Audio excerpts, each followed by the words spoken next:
Hello एटीपियंस। इस lecture में हम एनएलएम को कंटिन्यू करने वाले हैं और इसमें आज पढ़ेंगे क्या, फ्रिक्शन। ठीक है, फ्रिक्शन होता क्या है वो जानेंगे, उसके कॉजेज़ के बारे में जानेंगे। तो स्टार्ट करते हैं फ्रिक्शन से। तो देखो यहाँ पर एक पर्सन है और इस बॉक्स को बड़े ज़ोर से पुश कर रहा है, फिर भी ये बॉक्स हिलता नहीं है। तो ऐसा क्या है जो इस बॉक्स को मूव करने नहीं दे रहा? तो मैं देख रहा हूँ कि ये ग्राउंड और इस बॉक्स के बीच में जो ये कनेक्शन बन रहा है और ये ग्राउंड इस बॉक्स पे ऐसा फोर्स लगा रहा है सच दैट कि इस बंदे के फोर्स से ये जो बंदा इस तरफ पुश कर रहा है उस फोर्स को ओवरकम करने के लिए ग्राउंड इस बॉक्स पे एक फोर्स लगा रहा है और उसी फोर्स को हम बोलते हैं फ्रिक्शन। उसी फोर्स को क्या बोलते हैं? फ्रिक्शन। अब दूसरा एक एग्जांपल देखते हैं। मैंने ग्राउंड पर है, ग्राउंड पे बॉक्स को स्पीड दे दी 10 मीटर पर सेकंड से और ये जा रहा है आगे जाके ये रुक गया। अब देखो इसको रुकने का कारण कौन था?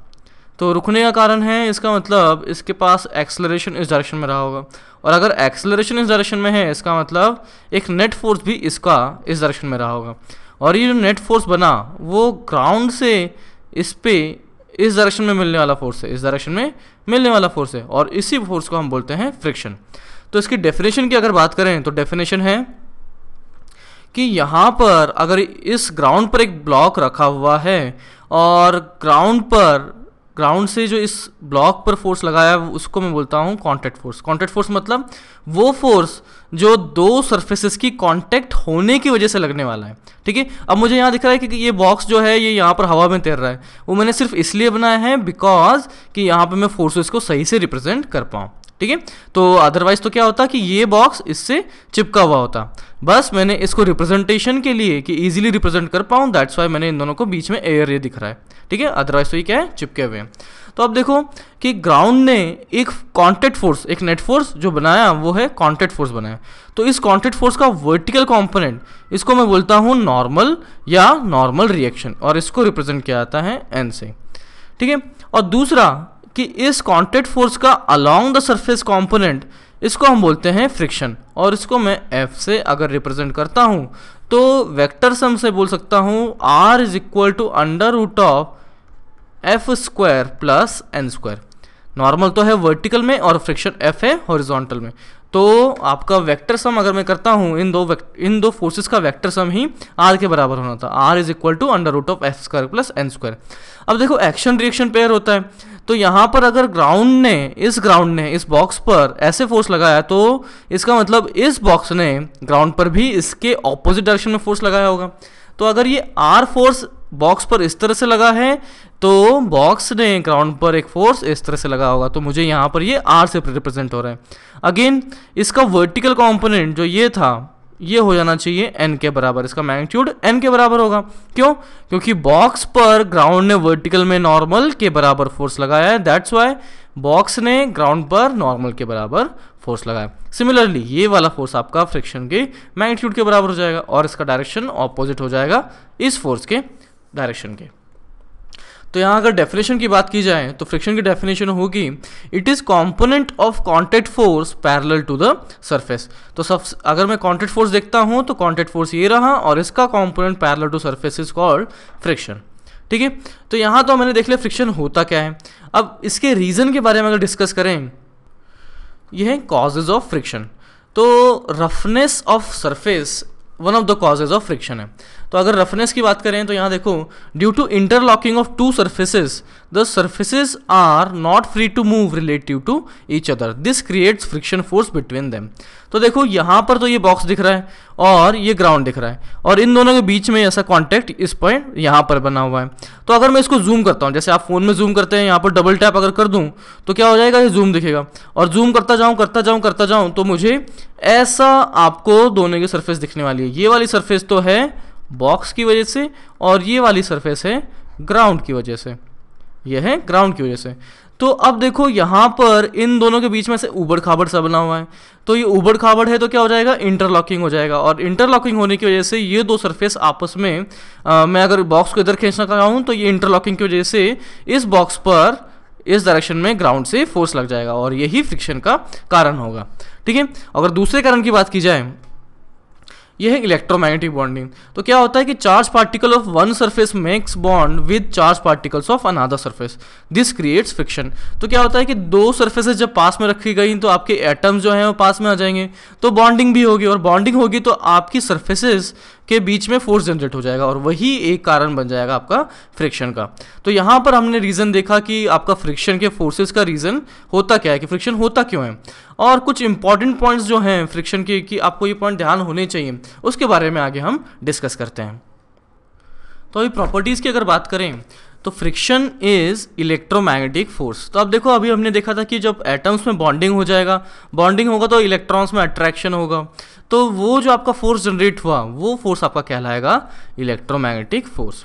दूसरा पॉइंट जो आपको ध्यान देना चाहिए कि friction is self adjusting force. अब सेल्फ एडजस्टिंग मतलब क्या होता है, तो यहाँ पर देखो दो सिचुएशन है।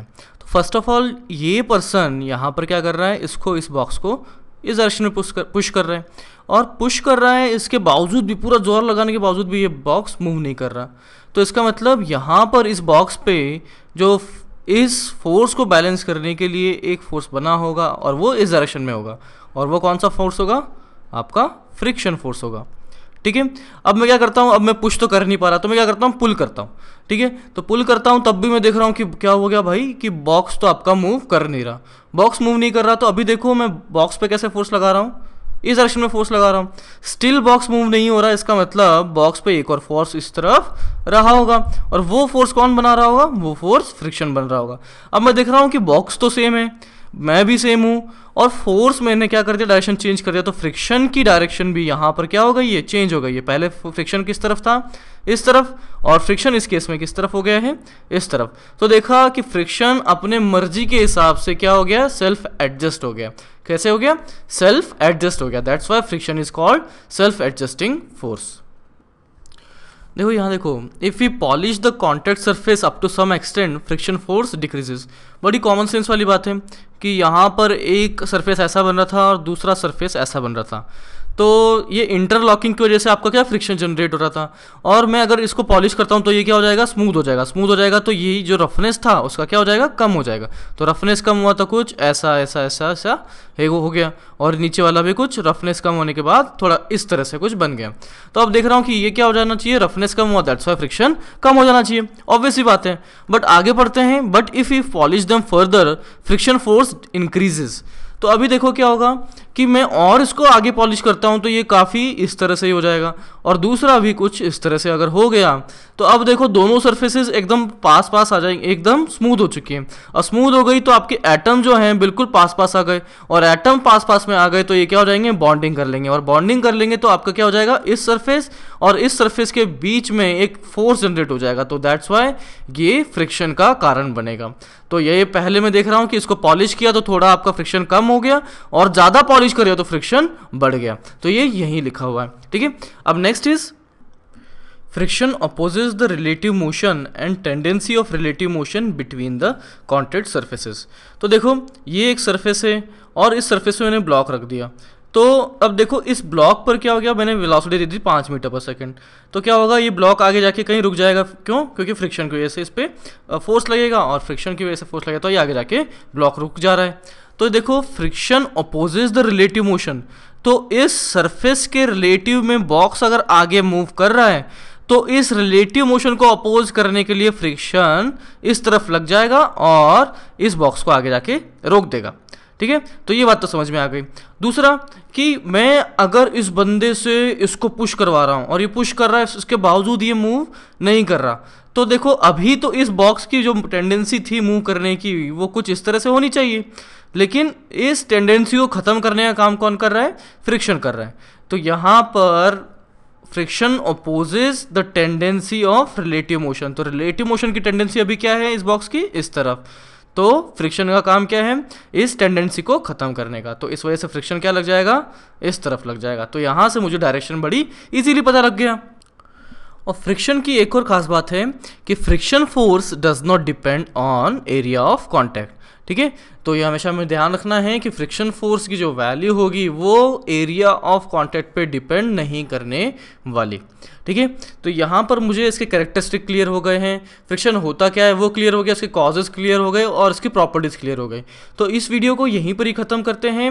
आई होप आपको ये सब कुछ समझ में आया होगा और आपको ये वीडियो थोड़ा अच्छा लगा होगा। अगर अच्छा लगा होगा तो हिट लाइक बटन तो हिट कर ही सकते हैं आप, एंड जिन लोगों ने सब्सक्राइब नहीं किया है तो वो भी सब्सक्राइब कर सकते हैं। ठीक है, and that's it for today and enjoy.